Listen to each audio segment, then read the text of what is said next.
ఓం శ్రీ కృష్ణాయ నమః. పూర్వం గోకులంలో ప్రజలందరూ కూడా ఇంద్రుడికి తరచూ పూజలు చేస్తూ ఉండేవారు. అది చూసిన కృష్ణుడు, అసలు మీరు ఎందుకు ఇంద్రుడికి పూజలు చేస్తున్నారు? మనకి గాలి, నీరు, ఆహారం ఇచ్చేది గోవర్ధనగిరి మాత్రమే. అసలు మీరు పూజ చేయాల్సిందే గోవర్ధనగిరికి కదా అని కృష్ణుడు గోకుల ప్రజల్ని అడిగాడు. అప్పుడు వెంటనే ప్రజలు ఇది నిజమే కదా అని గోవర్ధనగిరికి పూజలు చేయడం మొదలుపెట్టారు. అది చూసిన ఇంద్రుడికి ఎంతో కోపం వచ్చి భయంకరంగా వర్షాల్ని కురిపించాడు. దాంతో ఉగ్ర రూపంలో వరదలు సంభవించాయి. అప్పుడు కృష్ణుడు ప్రజల్ని, పశువులని రక్షించడానికి గోవర్ధనగిరిని చిటికిన వేలుతో ఎత్తి ప్రజలందరినీ గోవర్ధనగిరి కిందకి రమ్మని చెప్పి అలా వర్షాలు తగ్గేంత వరకు 7 రోజుల పాటు ఒక్కడే తన చిటికిన వేలుతో ఎత్తి నిలబడి ప్రజల్ని రక్షించాడు.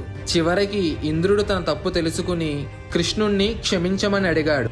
ఈ కథలో నీతి, నిజమైన భక్తికి దేవుడు ఎప్పుడూ రక్షిస్తాడు. ఓం శ్రీ కృష్ణాయ నమః.